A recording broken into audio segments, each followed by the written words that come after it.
But first and foremost,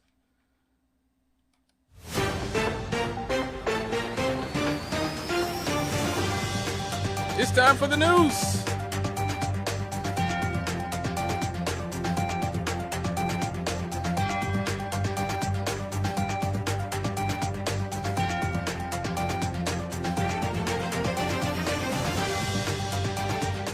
Okay, so once again, let me say again, these are not the opinions of Dr. Marion Williams, Natalie Ammons, or anybody else. These are solely my opinions and facts brought to you by Congress, finally. Well, again, for the last at least 3 years, I think I've been telling you guys that we have been lied to about everything when it came to COVID. I've been telling you that for years. And a lot of you guys love your Dr. Fauci's and you love your corporate media nonsense. Well, finally, the entire narrative around COVID has started collapsing. The lawsuits and the congressional hearings have started, folks. So, just this week, the NIH has finally admitted, after years of me telling you guys this, and being called a conspiracy theory, that they funded, that taxpayers, you, me, all of us, funded gain-of-function research in Wuhan after years of lying and saying that it was not the truth. Now, finally, the National Institute of Health principal, let me say this is a thank God for our friends at the New York Post who wrote about this, but you know, this story is anywhere if you can find it. It's not like it's hidden. It might not be dominating CNN or MSNBC or Fox News or, well, it may be Fox News because this is something they could dunk on Fauci about. But I'm sure in most of the liberal media they are not talking much about this. But the National Institutes of Health Principal Deputy Director Lawrence Tabak admitted to Congress on Thursday that U.S. taxpayers funded gain-of-function research at the Wuhan Institute of Virology in the months and years before the COVID pandemic. Now, plenty of people have been saying this. Those people were called conspiracy theorists and liars for many years in the media. A lot of people lost their jobs and lost their platforms, YouTube, Facebook, and everything for saying just this. The response comes after more than 4 years of evasions from federal public health officials, including Tabak himself and former National Institute of Allergy and Infectious Diseases Director Dr. Anthony Fauci, about the controversial research practice that modifies viruses to make them more infectious. Tabak added, well, let's listen to what Tabak himself had to say. Let me see if I got his clip here. Oh, well, let me see. Tabak said that this is research. The generic term gain of function is research that goes on in many, many labs around the country. It is not regulated. And the reason it's not regulated is because it poses no threat or harm to anybody. Are you serious? It is not regulated, and the reason that it's not regulated is that it poses no threat or harm to anybody. Has this man not just lived through the last 4 years of life in this world where it looks like even the Biden administration is starting to admit that it's more than likely that a virus escaped the lab that they were funding and infected the entire world? 5 million people died. And he said it poses no threat or of harm to anybody. These people are sick. In July of 2023, the U.S. Department of Health and Human Services barred the Wuhan Institute of Virology from receiving federal grants for the next 10 years. The EcoHealth Alliance, whose mission statement declares it is working to prevent pandemics, had all of its grant funding pulled by HHS for the next 3 years on Tuesday. The EcoHealth Alliance president, Dr. Peter Daszak, in a hearing earlier this month before the House Select Subcommittee on the Coronavirus Pandemic, testified that his organization never has and never did gain-of-function research by definition, which is a damn lie. But that claim directly contradicted Daszak's private correspondence, including a 2016 email in which he celebrated the end of Obama's administration's pause on gain-of-function research. The EcoHealth head was also called out in sworn testimony to the COVID panel by Dr. Ralph Baric, a leading coronavirologist who initiated the research himself and declared it was absolutely gain of function. In an October 2021 letter to Congress, Tabak had acknowledged NIH funded a limited experiment. That's what they're calling it, a limited experiment. A limited experiment.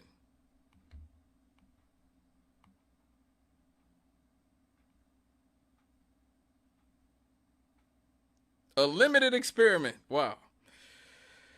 At the Wuhan Institute of Virology that tested whether spike proteins from naturally occurring bat coronaviruses circulating in China were capable of binding to the human ACE2 receptor in mouse models.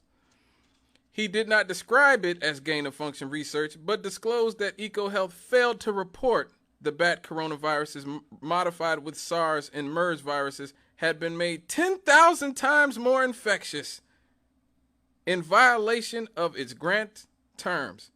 The NIH then scrubbed its website of a long-standing definition of gain-of-function research the same day that this letter was sent.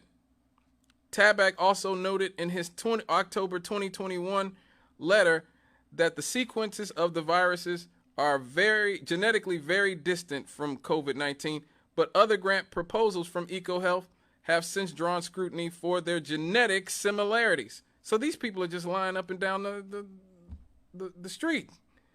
Fauci has repeatedly denied that the Wuhan lab research played into gain-of-function experiments, clashing with Republicans in high-profile hearings and playing semantics with the terms. The ex-NIAID head and the White House medical advisor under President Biden was escorted by Capitol Police and his attorneys to and from the committee room for his 2 days of interviews and repeatedly dodged questions about gain-of-function research and pandemic lockdown restrictions. In 2021, Senator Rand Paul held Fauci's feet to the fire over these evasions in several hearings. So this is what, y'all remember this? Dr. Fauci, we don't know whether the pandemic started in a lab in Wuhan or evolved naturally, but we should want to know. 3 million people have died from this pandemic, and that should cause us to explore all possibilities. Instead, government authorities, self-interested in continuing gain-of-function research, say there's nothing to see here.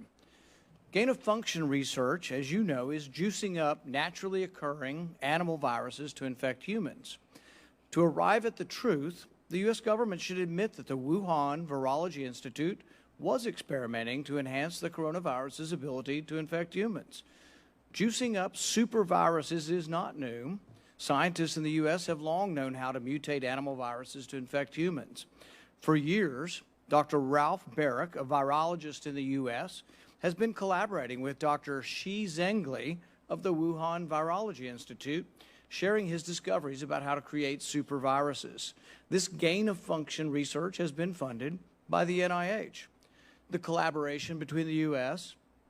and the Wuhan Virology Institute continues. Doctors Baric and Shi worked together to insert bat virus spike protein into the backbone of the deadly SARS virus, and then use this man-made supervirus to infect human airway cells.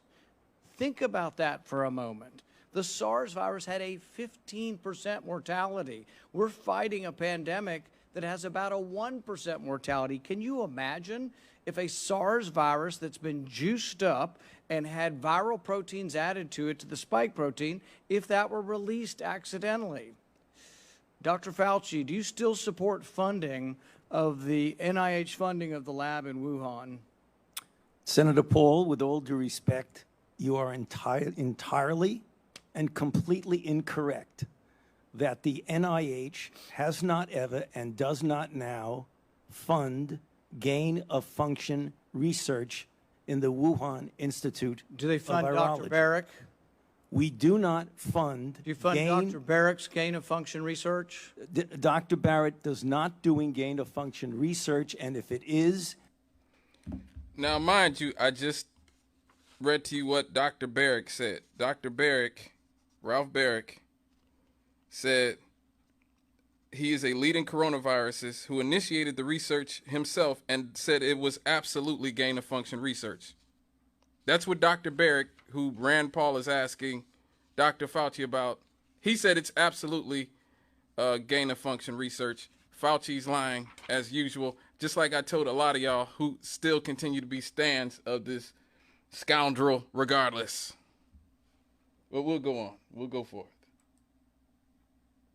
it's according to the guidelines, and it is being conducted in North Carolina. Not You don't think in inserting a China. bat virus spike protein that he got from the Wuhan Institute into the SARS virus is gain of function? That is You would be not- in the minority because at least 200 scientists have signed a statement from the Cambridge Working Group saying that it is gain of function. Well, it is not. And if you look at the grant and you look at the progress reports, it is not gain of function, despite the fact that people tweet that.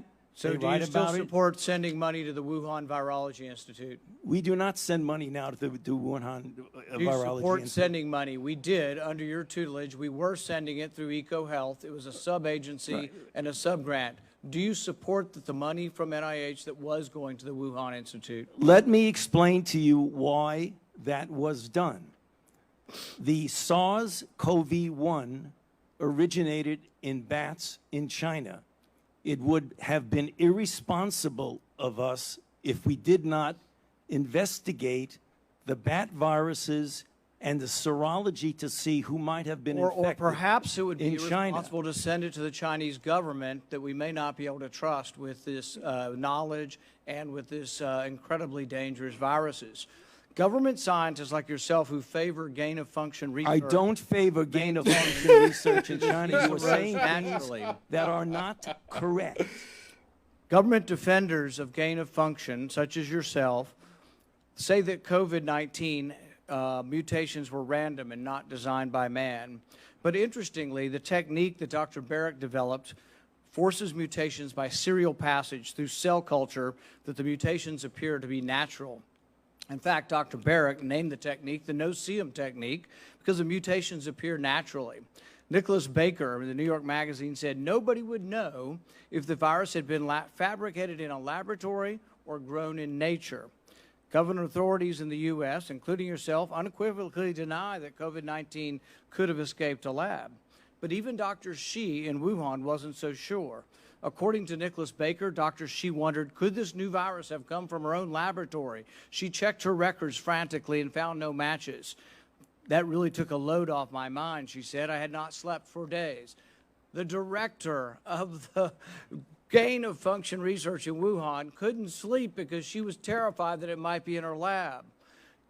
Dr. Barrick, an advocate of gain-of-function research, admits the main problem that the Institute of Virology has is the outbreak occurred in close proximity. What are the odds? Barrick responded, could you rule out a laboratory escape? The answer in this case is probably not.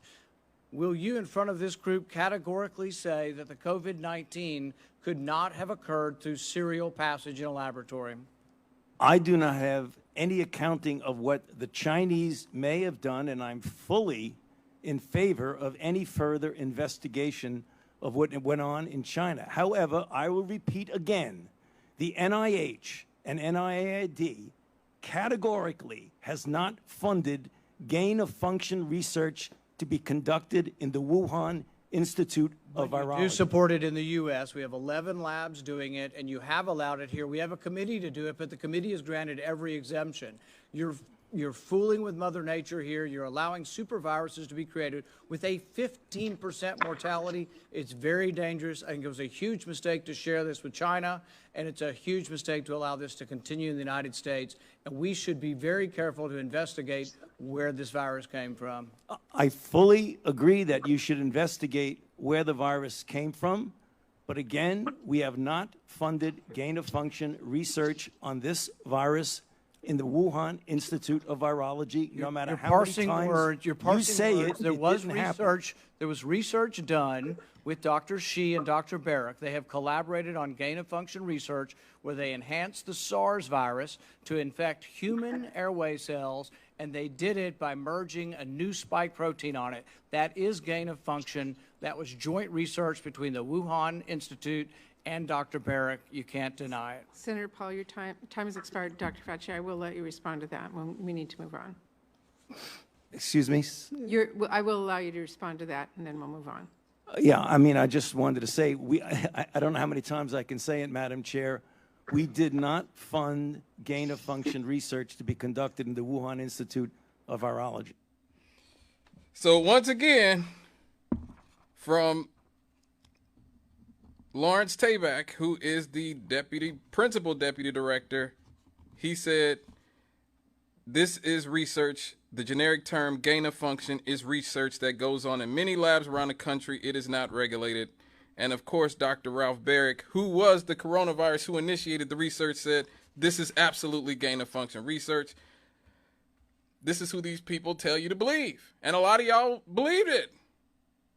And a lot of y'all continue to believe it. It's unfortunate to say, but it is what it is. In another House hearing that same month, then NIH, Director Dr. Francis Collins testified that researchers at the Wuhan lab were not approved by NIH for doing any gain-of-function research. That ignorance about what experiments came after as a result of the NIH grant was underscored by Daszak during his COVID subcommittee hearing last week. The EcoHealth leader acknowledged that he had not asked longtime collaborator and Wuhan Institute of Virology deputy director Shi Jingyi for any viral sequences before the pandemic began. In his own closed-door testimony to the House subcommittee released on Thursday, Collins echoed Tabak's comments, but went even further, saying there is a generic description of gain of function which is utilized in scientific and public conversation, but is not appropriate to apply to any circumstance we're talking about with a potential pathogen. EcoHealth received more than $500,000 for its work with the Wuhan Institute of Virology as part of a grant of more than $4 million to study the emergence of bat coronaviruses between 2014 and 2024. That grant was revoked in 2020 and reinstated. They actually reinstated it. And finally, in 2023, and finally they've suspended it again now and proposed for debarment this week. The House subcommittee is still investigating whether COVID-19 accidentally leaked out of a lab in Wuhan, which has been described as the most likely cause as of the pandemic by the FBI, the U.S. Energy Department, ex-Centers for Disease Control and Prevention Director Robert Redfield, and Director of National Intelligence John Ratcliffe. So there you have it, folks. After years and years of dishonesty and disingenuousness, we're basically getting some clarity. This is how these things always come to the forefront. After years have gone by, people have died, the worst of the worst things have happened, then you have hearings, and then, nobody ever goes to jail. Nobody ever goes to jail. Nobody ever really faces, in any real power, faces any real consequence in this country. This isn't like the Factor VIII scandal that you had in Europe, where tainted AIDS blood was given to hemophilia patients back in I think it was the 80s and 90s. And people actually went to jail behind that. Bayer, the company Bayer was behind that. And, we're definitely going to have to talk about that at some point, because there is some interesting connections in that particular case. A certain governor from Arkansas, who became the president of the United States eventually, was deeply involved in that scandal as well. No conspiracies, no crazy conspiracy theories. These are all things you can look up and check out yourself. But if you ever get the opportunity, check out the Factor VIII scandal, where tainted AIDS blood was given by Bayer to knowingly knowingly gave AIDS-tainted blood to hemophiliacs all over Europe and South America. It was a huge scandal in those countries. This country, they barely even talk about it, in spite of the fact that the blood came from here. Yes. So it just goes to show you once again that the people who are running this country have no values, have no morals. You should join me on the other side, the third party side. Stop supporting these scoundrels and the people they prop up. Stop supporting the corporate media as well. Turn off ABC, NBC, CBS, Fox News. I don't know why anybody would watch Fox News, MSNBC, CNN. It's all garbage. These people are there to protect people like Dr. Fauci and, you know, the scoundrels at the NIH and the drug companies who lie to the public. All right, folks, when we get back, we are not done ripping the Band-Aid off of this COVID narrative, all these lies they told us. We'll be right back after these.